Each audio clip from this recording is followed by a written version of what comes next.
ಕೇವಲ banking sector ಜೊತೆಗೆ ಮಾಡ್ಕೊಂಡು ಹೋಗೋದ್ರ ಜೊತೆಗೆ ಇದೂ ಒಂದು ಮಾಡಿದ್ರೆ ಮಾಡಲೇಬೇಕಾದಂಥದ್ದು. ಯಾಕಂದ್ರೆ ಅವ್ರು ಸಹಜ ದುಡ್ಡು ಅವ್ರ ರೈತ ಸಹಜ ಬರ್ಲಿಕ್ಕೆ ಸಿಗ್ಲಿಕ್ಕೆ ಐತಿದ್ರೆ ಅವ್ರು ಸಾಲ ಮಾಡಲಿಕ್ಕೆ ಹೋಗೋದಿಲ್ಲ.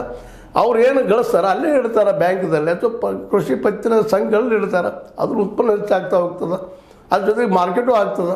ಇಷ್ಟೊಂದು ಲಾಭ ಇದರಲ್ಲಿದ್ದಾವೆ. ಈ ದಿಶೆಯಲ್ಲೂ ಸಹಿತ ನಮ್ಮ ಅಮಿತ್ ಶಾ ಅವರು ವಿಚಾರ ಮಾಡಬೇಕಾಗಿದ್ದು ಭಾಳ ಮಹತ್ವದ.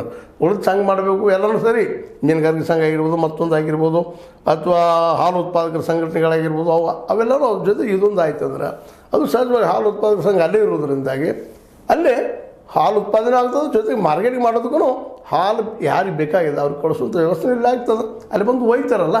ಹೀಗಾಗಿ ಪ್ರತಿ ಗ್ರಾಮ ಪಂಚಾಯಿತಿ ಮಾರ್ಕೆಟ್ ಮಾಡೋ ಜೊತೆಗೆ ಒಂದು ಲಾಭವನ್ನು ಗಳಿಸೋ ಜೊತೆಗೆ ನಿಶ್ಚಿತವಾಗಿಯೂ ರೈತ ಅಂತ ತನ್ನ ಕಾಲ ಮೇಲೆ ತಾನು ನಿಲ್ಲುವಂಥ ವ್ಯವಸ್ಥೆ ತರೋ ಸಾಧ್ಯತೆಗಳಿದ್ದಾವೆ. ಅದಕ್ಕೆ ಈ ದಿಶೆಯಲ್ಲೇ ಒಂದಿಷ್ಟು ಇನ್ನೂ ಚಿಂತನೆಗಳಾಗಲಿ. ಮಾರ್ಕೆಟಿಂಗ್ ಈಗ ಗ್ರಾಮ ಪಂಚಾಯತಿಗೆ ಬರಲಿ ಅಲ್ವಾ, ಬಂದ್ರೆ ಒಳ್ಳೇದಲ್ವಾ? ಏನು ಅನ್ನಿಸ್ತದೆ ನಿಮ್ಗೆ? ಮತ್ತು ನಮ್ಮ ಸರ್ಕಾರ ಅಂತೆ ನೋಡಿರಿ, ಸಪೋರ್ಟಿಂಗ್ ಪ್ರೈಸ್ ಮಿನಿಮಮ್ ರೇಟ್ ಏನದಲ್ಲ ಅದನ್ನ ಇದು ಮಾಡ್ತದೆ. ನಮ್ಗೆ ಅನಿಸಿಲ್ಲ, ಕಾನೂನು ಮಾಡೋ ಸಾಧ್ಯತೆಗಳು ಕಡಿಮೆ ಇದಾವೆ. ಅದಕ್ಕೆ ಸಹಕಾರ ಸಂಘಗಳು ತಾವು ನಮ್ಮ ಕೆಲಸ ಮಾಡಿದ್ರೆ ಸಹಜ ನಾಳೆ ಸರ್ಕಾರದ ಒಪ್ಪಂದು ಹೋಗ್ತದೆ.